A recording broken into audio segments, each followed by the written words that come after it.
Hey everyone, welcome to Shunya One, episode 191. And we have another founder here today talking to us about some very cool things in her entrepreneurial journey.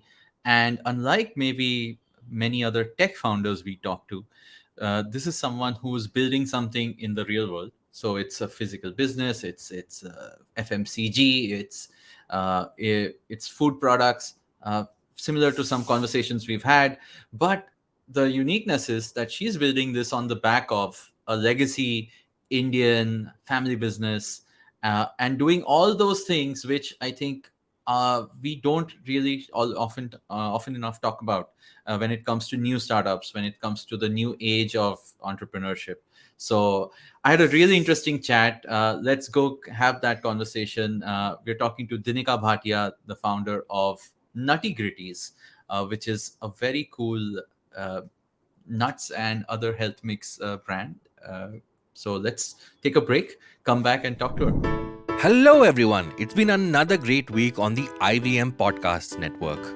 On What the Hell Navya, Shwetananda, Jaya Bachchan, and Navya reveal the content they consume on TV, the books they read, and their music choices.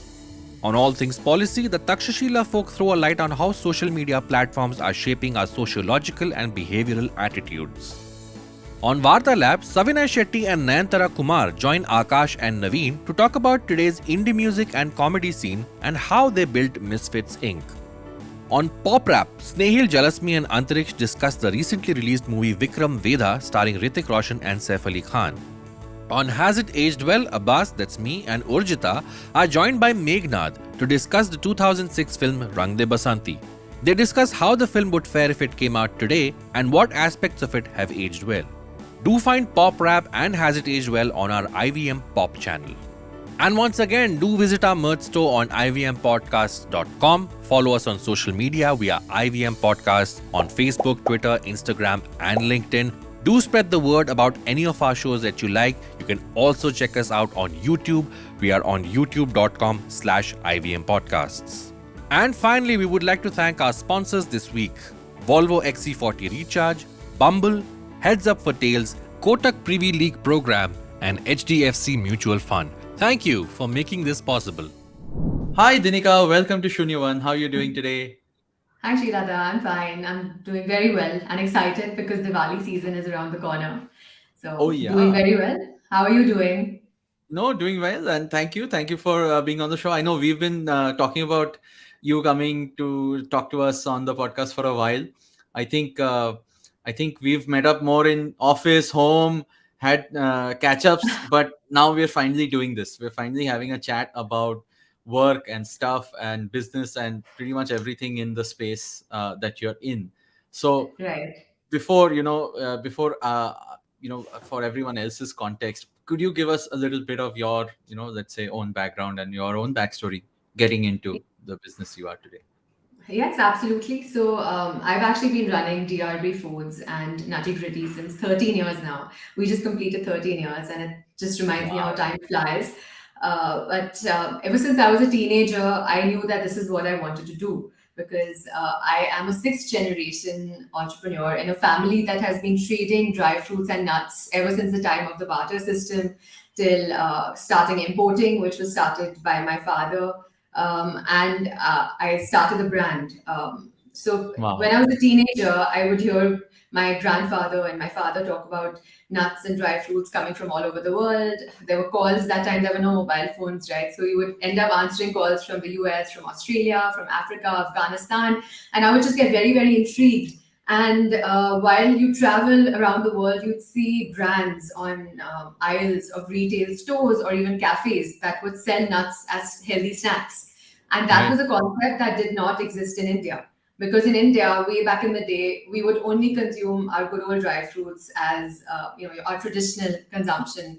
In the winters, you soak them overnight, have them in the morning, or gift them during Diwali or festivals. Snacking didn't Yeah. really exist in nuts, and that's It the was a only very, thing. it's a high end product. It was always no in, I Right. think culturally it's a high end product or perceived as one. Absolutely, it's always had a prestige value. It's been a luxury consumption product, And I thought that how do we make this more accessible to the consumer of today who wants taste, variety, flavor, and accessibility, right? And that's how we started Nutty Gritties, to make it a healthy alternative to snacking. So that instead of snacking on chips and samosas, people would actually start snacking on nuts on a day to day basis.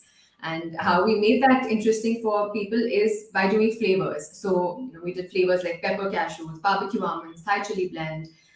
So it's just something interesting. They know that it's something they're used to eating while growing up, and they don't have to eat their boring, plain, bland dry fruits, which is what we hear from our consumers. And that the feedback that we get is that a lot of children started eating nuts thanks to Nutty Gritties. So Wow. Nice. just over the years, we kept on getting this feedback. It kept on fueling the fire, and we kept going. Today, we have a range of almost 60 to 65 products. We had a flavor bank of over 100 flavors that we kept introducing in our limited editions as well. And we're available across pretty much all the channels, from e commerce to retail to corporates, airlines, railways across India. Wow. So, we don't we talk to a lot of startups here on the show. You pretty much know the startup ecosystem Right. fairly first, second degree. So, you, unlike most others, maybe I can say, you actually come from a family business. There was a business already in place, so the infrastructure and everything, you can say, was pretty much laid out. What do you think?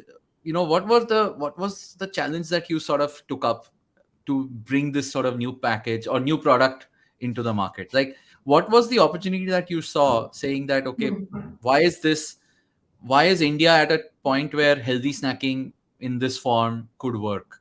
Was it already happening? Did you see some did you change the way in which you distributed, maybe? Or tell us a little So bit about the stuff that So you the have supply changed. chain side, the distribution in the family business, which is trading, is that is still going on, and that is a completely unorganized distribution. And until the time the product reaches the consumer, maybe it's sometimes even 4 to 5 middlemen.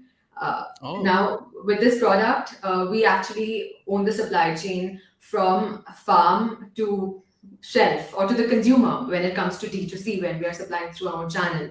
And there's zero middleman between the farmer to the consumer. I mean, it's just us, right? Hmm. So I thought that that was a huge opportunity in maintaining quality, great quality, and that's where we differentiate. The challenges that I faced in the beginning, of course, were that it's a highly commoditized industry in India. It still is.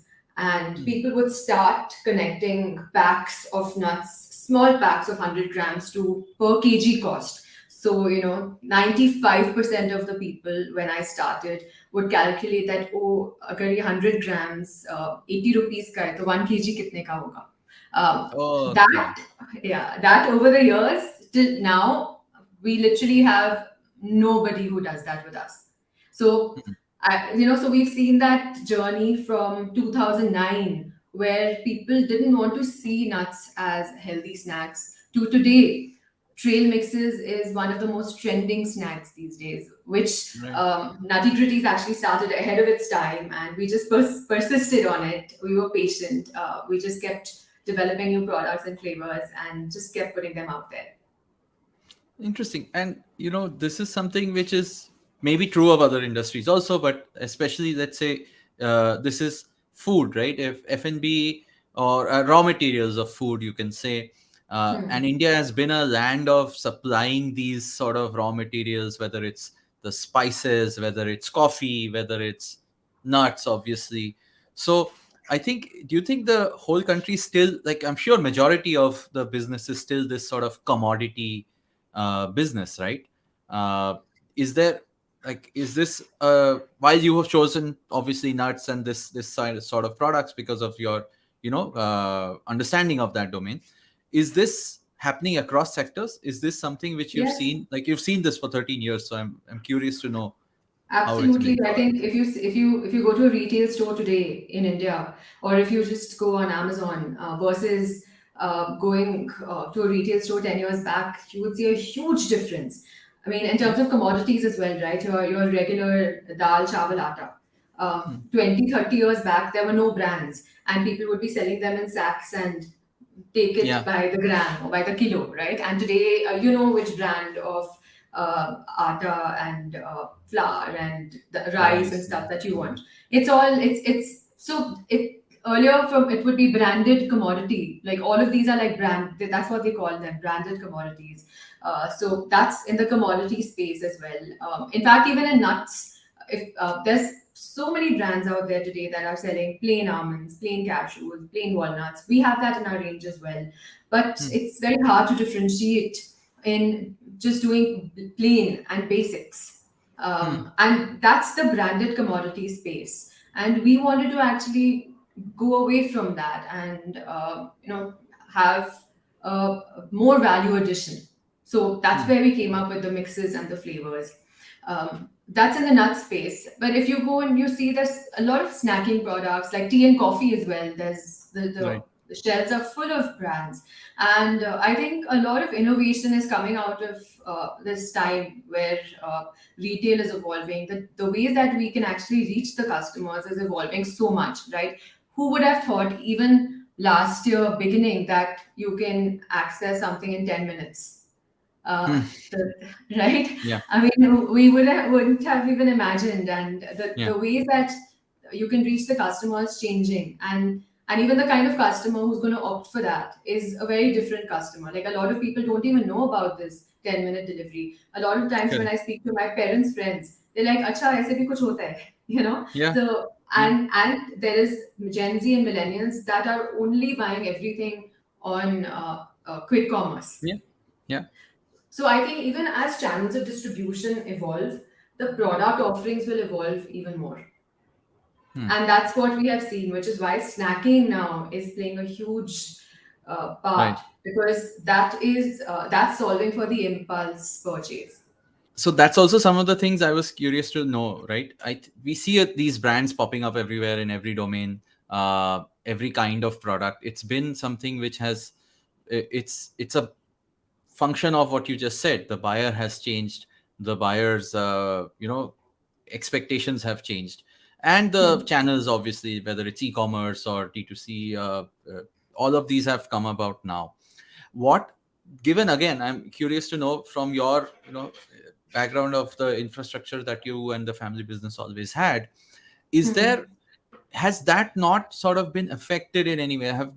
Has that evolved to sort of support these kind of businesses? So let's say I was a new entrepreneur who wanted to, who who knew the kind of product I wanted. How easy or hard is it for me to just go out there, find the right kind of manufacturer, the supply chain, the packaging, the non-tech parts Right, of the supply chain that I will need to gather, the farmer or the supplier? Is that right, also now evolved to support it, since you had to do it yourself? You said, right, you right, own it yourself, and you chose to own it because of quality and all of those things. But if you right. hadn't, like, how easy or hard is that?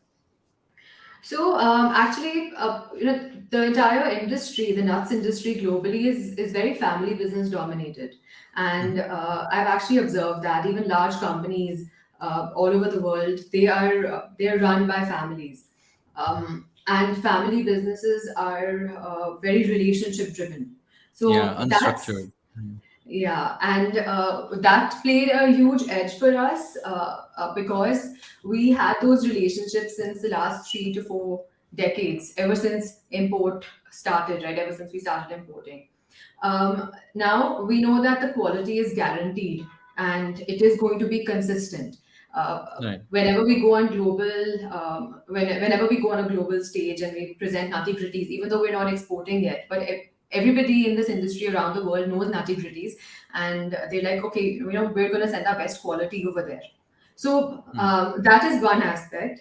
Second, today if you go online and if you look for a manufacturer or supplier in anything, you'll be able to find it, and trying to put it together, you will be able to do it. But the challenge comes when you're doing this for the long term, and to be able to maintain and do this consistently Mm. without getting swayed away by the major changes in the market, because at the end of the day, the raw material is a commodity, and Right. there are huge price fluctuations that end up happening because of the various factors that happen across the world, right? Whether it's the currency fluctuation, whether it's oil, whether it's the war.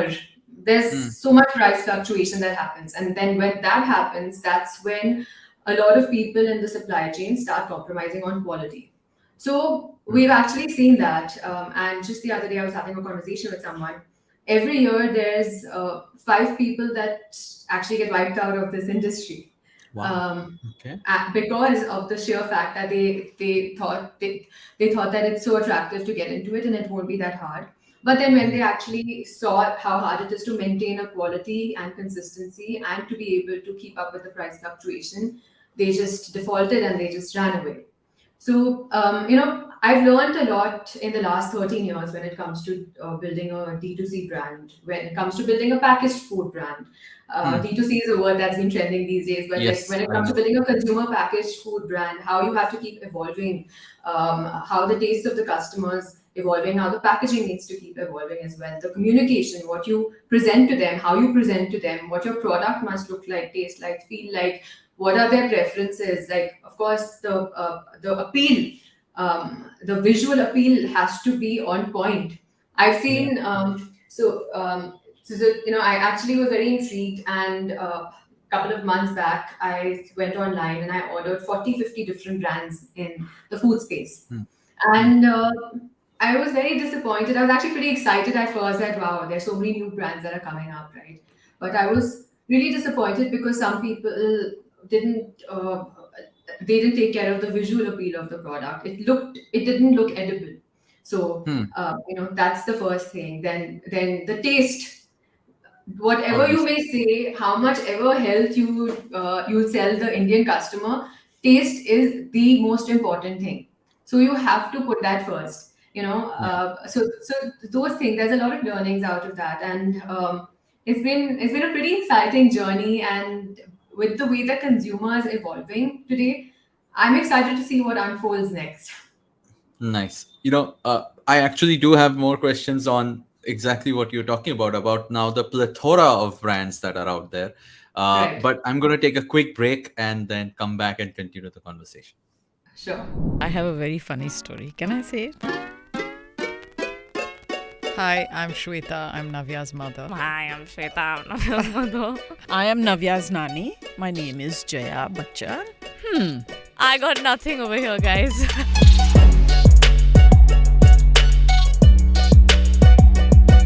It's a big day for me. Okay, start. What the hell? I was saying something very nice and empowering, and you just interrupted me. Don't complain. Don't explain. Never explain. Let me say it. I have my little secrets. Hello, madam. How are you? I got your number. I told you don't get me started. Mom. When you want to do money pinching, you're also very good. I've seen you. I've noticed. I finished these many books. You're still on your first book. I finished so many books. I'm like, what the hell? Leave me alone. Definition of love has changed today. I'm too old for all this. Navya, there's a wonderful lake. Go and jump into And it. drown and in drown. it. And she does. Oh my god, stop. What are you saying? What the hell? It's important to have friends. My best friends have been Navya and Shweta. Aww. I have a problem saying no. You better learn. It's the the best, best word. Oh my Oh, god. Okay. What the hell? What the hell, Navya?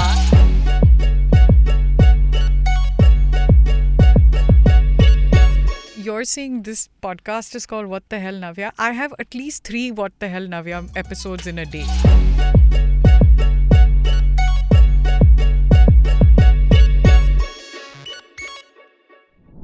Hey, welcome back. Dinika, you've been telling us obviously about the industry that you've been a part of for so long, and the fact that you've built Nutty Gritties as a brand over so many years. Now today, right? Like you first mentioned, when you go into a store or when you look up an e-commerce site and you search for a certain category of packaged food product, there are too many brands. I mean, it's already too many brands. I think the last couple of years people have taken advantage of the fact that people were on the lookout for brands. Right. Obviously everything became online commerce. So that whole wave, the D2C wave as we are calling it, has arrived very much. But it's also Right. led to some things you were talking about, that people are building brands which probably are going to get like wiped out Yes. very soon, because they're not building quality product, or there are shortcomings in one thing or the other, right? And that's a bit of a, you can say, bit of a fad, because people are trying to either ride the I'm a super healthy brand with nothing in it that wave, or there are people who are trying to just pretty much peddle sugar in the name of healthy stuff. So it's so much of a wide spectrum. What what do you think will happen over time? Like, clearly this is not good for the consumer, right? How does the consumer get uh, actually find something they like and stay on with that? So yeah, you're absolutely right. There's so many brands that have come out then, and I think it's good for the consumer in a way that it kind of expands the category, and the consumer gets more choice. And the Indian consumer's nature is such that they always want choices. Even Right. though they'll stick, the brand loyalty is very very low. But that also actually helps people who work authentically and focus on quality, because the consumer will go try multiple brands, multiple products, but then come back to what tastes the best. So Hmm. the consumer's having a great time today. Plus, with this entire startup ecosystem, people are doing crazy things to acquire customers. So I think they're having a ball getting this discount from somewhere, some offer from somewhere, this freebie, this, that. So I think they're having a ball. And I think cycles, like any other cycle in any other business, even this space will have its cycle. And Hmm. one thing is that while we see a lot of brands that have come up, um, there's very few brands that work with world class quality and are building world class products here in India. And Hmm. that is a huge opportunity still. And that's actually a message that I would like to put out there for brands and even people who have aspirations to do something like this, is that there is a huge opportunity, but don't fall in the temptation of short term validation, because Hmm. that's when people start making mistakes. That's when they start compromising on quality. That's when they don't do enough research to build a world class product. Because we see all these brands from all over the world. There's Cadbury, Nestle, Mondelez. These are world class brands. The quality is so consistent, Right. and there is 100% customer delight in that. It would be awesome to see brands like this coming out of India. Yeah, I mean, these brands are obviously hundreds of years old, probably, right? And Exactly. they've not been And disrupted as such. They've just been there. They're the leaders in the world of what they do. it takes decades to build legacy brands. So in fact, not only to the brands, but even to this entire ecosystem of investors and people who are actually backing these brands, one has to be able to operate with patience in this space if they are Right. to look at the long term and get a product that has the ability to disrupt these brands. Right. That's actually, I mean, it was going to be my question also, that I've spoken to a few founders in the D2C space over the past episodes here, or even on this show. Hmm. People who have launched, let's say, healthcare products, people who have launched skincare products, people who have launched, obviously, F&B as well. And they are all, I mean, they all come from a place of, let's say, for wanting to build this brand, this legacy, this, uh, disruptive sort of product. But all of them, obviously, since they're part of the same ecosystem, they're competing, they're uh, venture backed, quite a bit of them, and they all have this growth mindset, right? Which is typical of the startup world, that Of course. grow as much as you can, build profit later, and all of those usual things which you see in tech companies. And there was a lot of learning from all of these conversations as well. But given the fact that, again, you haven't had to, let's say, go for venture funding, or you haven't had to because you had that so much of legacy of your own business, uh, which you could learn on top of. What are a few things in addition to what you mentioned, the staying power, this patience angle? Like, what can a new entrepreneur, knowing the risks, right, knowing limited capital, access to capital, and all of that, what what are the few things they have to, let's say, get right to make this happen? So I think one of the most important things that every entrepreneur should get right is that even if you have one customer, protect that customer with your whole heart. Whatever your existing business is, so instead of focusing on going and acquiring, yes, of course, that's also important. But what's more important is to protect your business with your 120%, your current business. So the customer delight of that current customer, because that customer, you've already spent money, time, energy in acquiring that customer. Now you've ignored that customer and then going for more customers. Now this is a customer who has the ability of being your brand ambassador once this customer is satisfied, right? So especially in food, for example, or any service. I mean, I think any service, any business. I mean, if Yeah. I'm building a house, or if I'm if I get a piece of furniture which I love, I have amazing customer service from them. Great customer delight, product is good, Yeah, you I've just had keep a good going back. experience. I'll keep going back. Plus, I'll tell 10 of my friends, everyone who is building a new house, I will tell them that please go buy your sofa from this brand. I had Correct. the best experience. So I think that I can't stress enough on protecting your existing business, because once you protect your existing business, uh, growth will automatically happen. That is a function of growth. That plus, of course, the product. And one of my advisors who's built a $1 billion food brand, he gave me this advice that just be obsessed about your product, and the quality of the product should be so good that word of mouth does your marketing. Hmm. So, and I've had this conversation with a lot of other entrepreneurs from the tech space as well. Because the ecosystem has been so tempting, people have gone out and built a lot of products, but not really focused on the quality of the product. Now, Right. whether that's a consumable, or whether that's tech, or whether that's anything, right? Hmm. Now, what they've done is that they have spent money on customer acquisition, not on Correct. the product. So you Correct. you've got those customers. The customers come and tried your product and then forgotten about it because he or she is not satisfied completely. So, Right. I think focusing on the quality of the product and just being obsessed with that and working with a long term view is extremely important. But this is also something which people uh, have. I mean, they've mentioned contrary stuff like this also, that you know given how big the market is in India, there are Hmm. many types of consumers, right? There is the, what, like you said, millennial, city, urban sort of the consumer, and then there is that big wide, huge white space of Indian retail which everyone's going after. uh, and the same product may or may not work in for both of these types of consumers. So if you want to get out there fast, and again, in your time scale of 13 years, you mentioned that you've built like 60-65 products variations over time. Like, is has that been a function of this? Like, what made you choose to create new products, like you yourself mentioned? At what stage did you say, okay, now I'll diversify? So something that I shared recently is that you're not Rajma Chawal, you can't please everybody. Or Yes. it's a famous quote: Nice. you're not Nutella, you can't satisfy everybody. Everybody's not going to love you.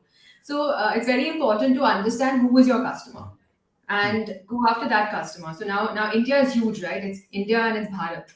It's two very different customers. Even in a Bangalore, in a Bombay, in a Delhi, there's 10 different kinds of customers, right? Right. We don't have to go after all of them in all the businesses. We have to just identify that this is our customer type. And even if you catch 1% of India, I mean, that's It's more than huge. enough, right? It's huge. Even if you catch 0.1% of India, it's a great hypothesis to start a business. Even 0.001%. Look at the Hmm. luxury market, right? So I think first it's very important to be very crystal clear about your customer and be obsessed with that customer. And how we develop new products is 90% of the times it's our customers only tell us what more they want. So clarity is the starting point to everything. Once you're clear about your business model, your customer type, product evolution journey will come through that. It sounds very similar to building a tech business, because even their product, I mean, you build your product, get it right, and then scale monetization. One more thing specific to the kind of industry or the kind of type of business this is, right? Which is manufacturing products, physical goods sort of a business versus tech again, which is digital. So not only do you have to worry about quality, supply chain, distribution, selling, marketing, all those aspects, you have to worry about, obvious, all of this has to make money, right? Of course. That means your margins have to come in, and you actually have to build significant value for you to take out, make the business profitable. Now Definitely. in tech that usually happens over a scale of time. You decide, okay, I'm going to invest, my costs are mostly my team, my software, my servers, and all of that, and then distribution sort of eventually gets you those profit margins. Whereas here it's a little different story, right? So again, given your years in the business, how did you look at this? Did you say spend first, profits later, or did you look at it as, I need to break even as fast as possible and then grow? And what has worked? So, to be very honest with you, the first 3 years, my only focus was to get the product out there. And Mhm. not like everywhere, but limited strategic places where the customers that I had identified would be going. So, Hmm. the business model that we started with was very different. Like I wanted them to have nutty gritties at cafes, in cinemas, in retail stores, in schools, colleges. That concept was way ahead of its time. Now Hmm. it would be awesome to do it, but that and then plus backed with retail. So, from the get go, we wanted to have a channel of distribution where we would put in our customer journey for them to see the product everywhere they go. Hmm. So 3 years, I did not focus too much on the accounting and the finance aspect of it. Hmm. After that, once we had a certain foundation, uh, uh, then my next thing was just breaking even was the most important thing, which we did. I mean, in a year, and Wow. then ever since then, we've been a profitable business. So we've been a profitable business since the last 9, 10 years, and the growth Wow. has been happening from the free cash flow that we generate from the business itself. And I have a very strong and very clear policy that we're not going to burn money right now. Uh, right now or never. Like as in we've never believed in that, right? Wow. We believe in growing in a way that we're not going to burn the money, and just we are growing still and That's acquiring that's the customers. that's the only reason a VC will say no to this, because you refuse to burn money. Uh, that's what will probably not help you with venture Yeah, funding. it But either intrigues. Exactly. So it actually intrigues a lot of people that, supposing if you raise capital, when are you going to raise your next round? I'm like, but I wouldn't need it. Like and it's like, no, no, no, you will. But I'm like, it's okay. Everybody has a very different journey, and that's not the journey and path that I want to take up. right. And this has been the legacy of so many other businesses in India. So many Absolutely. whom we hardly hear about or don't know about, but this has been in our roots, I guess. Right? India is a land of so many businesses, traders, and so on and so forth. So it's happening. Absolutely. It's just not glammed up as we all know it. So Exactly, and that's what I keep saying, and that's I think we had this conversation last time as well that yeah, media needs to celebrate these small businesses that are making money, yeah, and there's sustainably. Yeah, sustainably and growing sustainably, making money, doing well. I think media should start really celebrating that because what the media is showing these days is people raising capital, celebrating that, but Hmm. that's celebrating reaching the top of the mountain at the base, right? Right. So that's, I'm not sure if that's the best celebration to have. Yes, of course, if you raise capital, you've built a great business, and the fundamentals are clear. Customers very satisfied and happy. There are a lot of reasons to celebrate. But I think at the end of the day, the basic fundamentals of any business is to also make profit, right? Correct. And that's what we learned in school. And yeah, and if you're doing that while taking care of your ecosystem, supply Of chain, while course. uplifting, let's say, all the players in the stack that you have, right? Just like a tech company, right? You give your team and everyone ESOPs because one day you hope that Yeah, yeah, of everyone course. it'll go IPO, it'll make out well and all that. But here you're actually running the show. It's a business, but it's running people's homes, farmers, all the way down to farmers and people in the supply chain. So uh, Yes. definitely In- doable, and the margins support it, so which means more and more people, definitely, if they're curious, it's happening already. People are getting into D2C, or some sort of, let's say, physical business, applying that layer of tech to it by saying I'm selling online. uh, but in the end, hopefully they're making good products as well, and that's what we, Absolutely. yeah. And also another thing to add to that is that the stories that we see are mostly from the metro cities, right? I think uh, tier two, tier three cities in India, like the smaller towns and villages, have so much potential, and these people know how to solve problems, right? Jugaad is something that Yes. is in our blood as well, and I think that kind of problem solving, if scaled profitably, can build phenomenal businesses. So that's actually something that I want to do sometime in the future, whenever Hmm. the time comes, whenever it's meant to happen, is really support entrepreneurs from smaller towns and cities, and back them to build solid businesses. No, that'll And be awesome. Yeah. and also, again, because again, coming back to media, it's because people read and see the fact that what's being celebrated. They've also got this layer over them, right? And I think that uh, the They new aspire for that. content, they Yeah. aspire for that, and that's not the aspiration that leads to building good businesses, right? The aspiration that leads to building good businesses is solving problems.